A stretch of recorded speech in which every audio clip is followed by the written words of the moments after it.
الحمد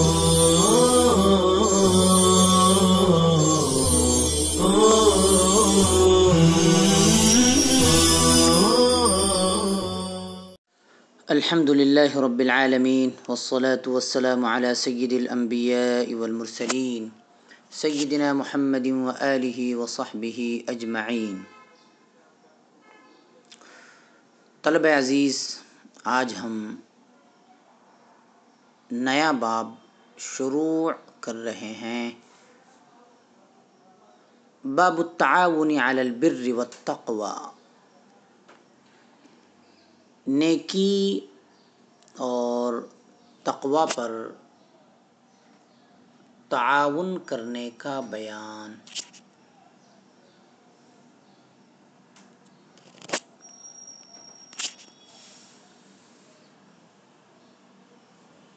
اعوذ باللہ من الشیطان الرجیم، بسم اللہ الرحمن الرحیم۔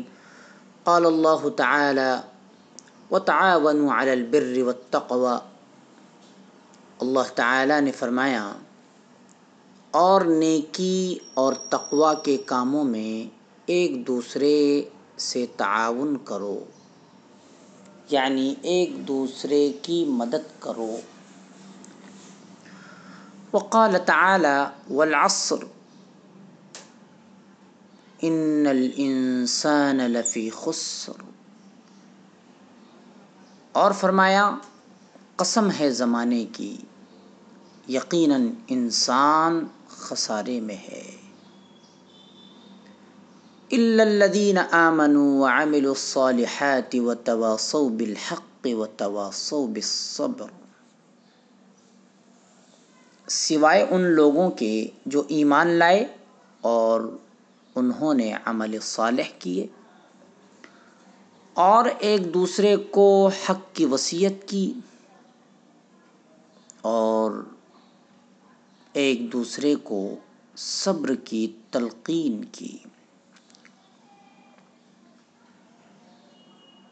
امام شافعی رحمۃ اللہ علیہ نے اس آیت کریمہ کی اہمیت و افادیت کو بیان کرتے ہوئے فرمایا ان الناس او اکثرهم فی غفلۃ عن تدبر هذه السورہ۔ سورۃ العصر کی گویا فضیلت، اہمیت اور افادیت امام شافعی رحمۃ اللہ علیہ کے اس قول سے واضح ہوتی ہے۔ فرماتے ہیں بلا شبہ سب لوگ یا ان میں سے اکثر اس صورت میں غور و فکر اور تدبر کرنے میں غفلت کرتے ہیں۔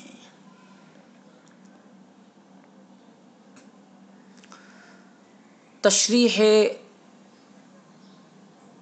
سورہ عصر۔ عصر سے مراد حسن بصری رحمہ اللہ کے نزدیک زوال سے غروب تک کا وقت ہے۔ علامہ قتادہ رحمہ اللہ کے نزدیک دن کی آخری گھڑی، مقاتل رحمہ اللہ کے نزدیک نماز عصر، لیکن عام مفسرین رحمہم اللہ کے نزدیک زمانہ مراد ہے کہ انسان کے تمام حالات، اس کے نشو و نما، اس کے حرکات و سکنات سب زمانے میں ہی ہیں۔ ان الانسان لفی خسر۔ خسر کا معنی ہے اصل پونجی ضائع ہو جانا، اصل سرمایہ ضائع ہو جانا، کہ اگر آدمی اپنی زندگی کو آخرت کے اعمال میں نہیں لگاتا تو اس کی اصل پونجی جو عمر ہے وہ ضائع ہو جاتی ہے۔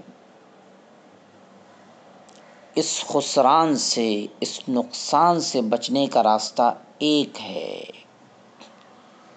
کہ آدمی میں 4 صفات ہوں، گویا وہ 4 صفات سے متصف ہو، 4 صفات کا حامل ہو۔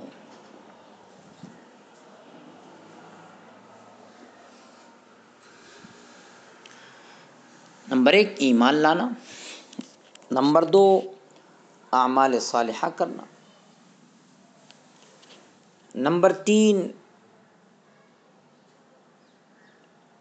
دوسروں کو بھی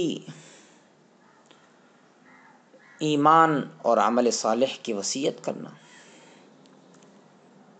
اور نمبر 4 ہر تکلیف پر صبر کی تاکید کرنا۔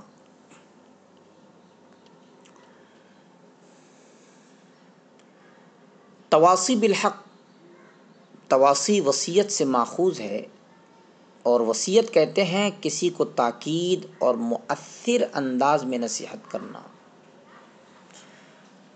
اسی وجہ سے مرنے والا مرتے وقت جو کچھ کہتا ہے اس کو بھی وصیت کہتے ہیں۔ پہلے 2 جز کا تعلق اپنی ذات سے ہے، الا الذین آمنوا وعملوا الصالحات، اور آخر کے 2 جز کا تعلق عام مسلمانوں کی ہدایت و اصلاح سے ہے، وتواصوا بالحق وتواصوا بالصبر۔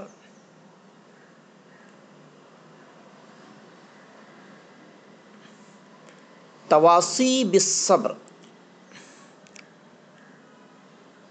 صبر کے معنی ہوتے ہیں اپنے نفس کو روکنا۔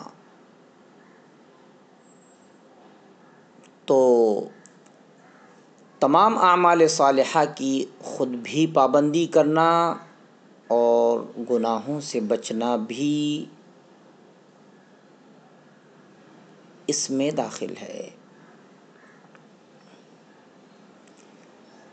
یعنی جس کو آپ نے امر بالمعروف کہا، اس نے اس پر جو تکلیف دی اس کو برداشت کرنا۔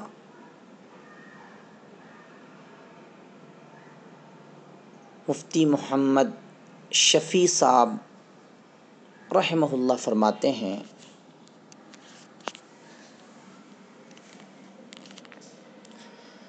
کہ اس صورت میں یعنی سورہ عصر میں مسلمانوں کو بڑی ہدایت یہ دی کہ آدمی کا اپنے عمل کو قرآن و سنت کے تابع کر لینا جتنا ضروری اور اہم ہے، اتنا ہی اہم یہ ہے کہ دوسرے مسلمانوں کو بھی ایمان اور عمل صالح کی طرف دعوت دینے کی کوشش کرے۔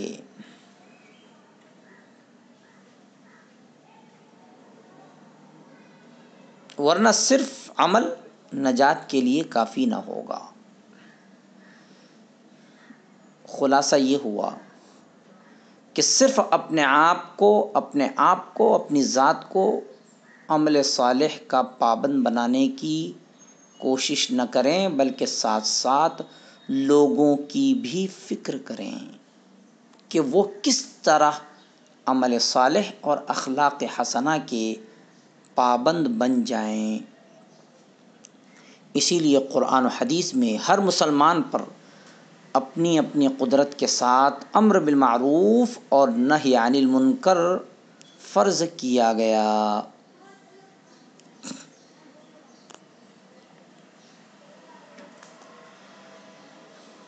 اس صورت کی اہمیت امام شافعی رحمہ اللہ کے قول سے ظاہر ہے جو متن میں مذکور ہے۔ اسی طرح ابن کثیر رحمہ اللہ نے نقل کیا ہے کہ صحابہ رضی اللہ عنہم میں سے 2 صحابی رضی اللہ عنہما ایسے تھے جب وہ آپس میں ملتے تو اس وقت تک جدا نہیں ہوتے جب تک ایک دوسرے کو سورۃ عصر نہ سنا دیتے۔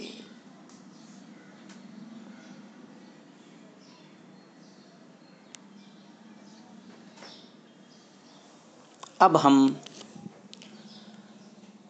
حدیث نمبر 88 کی عبارت خوانی کر رہے ہیں۔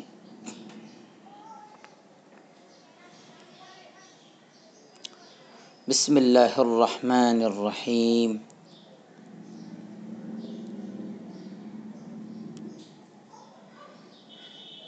وعن زید بن خالد الجہنی رضی اللہ تعالی عنہ قال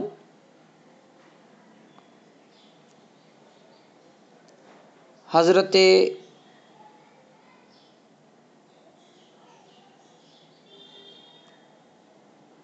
عبد الرحمن، یہ ان کی کنیت ہے، حضرت زید بن خالد جہنی رضی اللہ تعالیٰ عنہ سے مروی ہے، قال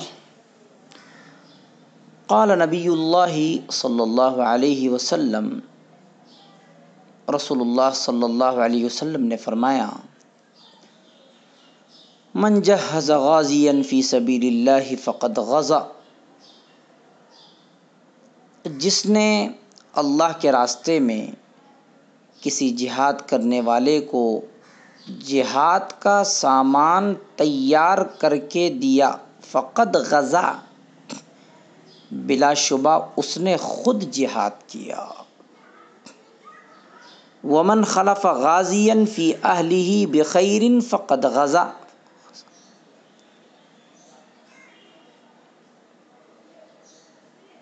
اور جو کبھی جہاد کرنے والے کا اس کے گھر میں بھلائی کے ساتھ جانشین بنا، یعنی نگرانی اور خبرگیری کرنے والا بنا، یقیناً اس نے بھی جہاد کیا۔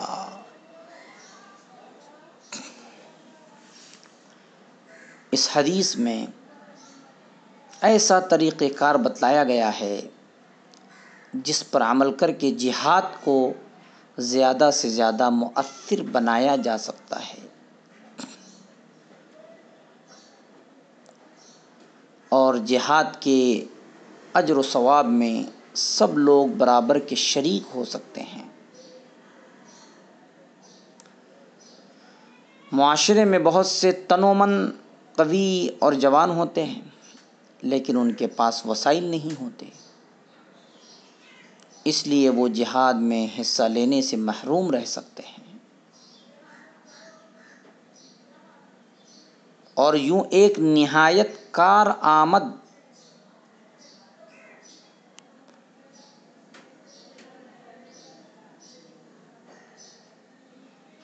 عنصر اور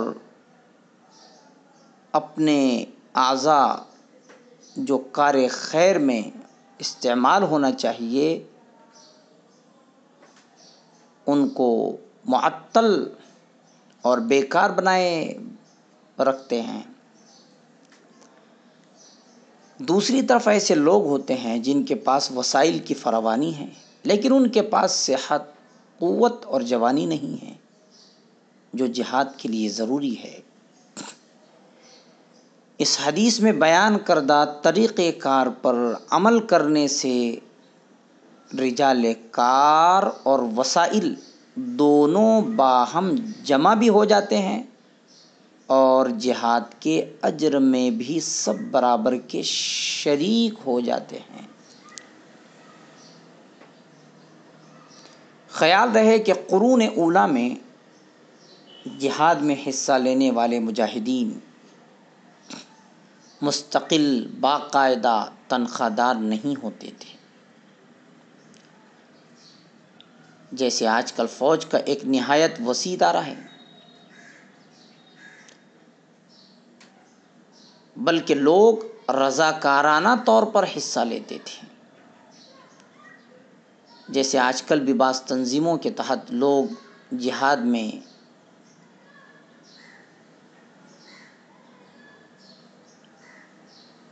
رضاکارانہ حصہ لے رہے ہیں۔ یہ حدیث ایسے ہی رضاکار مجاہدین کے بارے میں ہے، تاہم باقاعدہ فوجی بھی اس میں شامل ہو سکتے ہیں اور ان کی امداد اور ان کے گھر والوں کی خبر گیری بھی اس اجر کا مستحق بنا سکتی ہے۔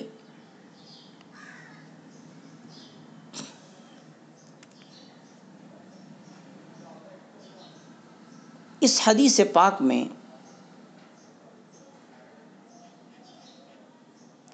یہ بتایا جا رہا ہے کہ جو ان غازیوں کے اہل و عیال کی مدد کرتا رہے اور ان کی ضروریات کو پوری کرتا رہے تو یہ بھی ثواب سے محروم نہیں رہیں گا۔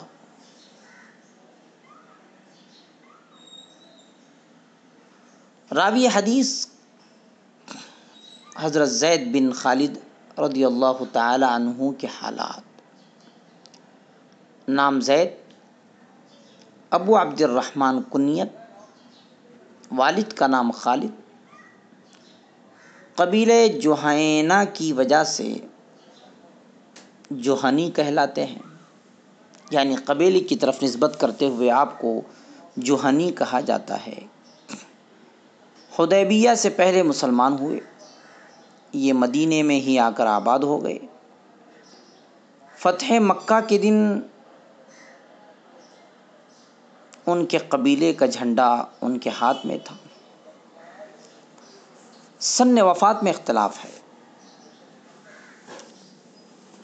زیادہ صحیح قول یہ ہے کہ مدینہ منورہ میں ہی سن 78 ہجری میں انتقال ہوا۔ انتقال کے وقت عمر مبارک 85 سال تھی۔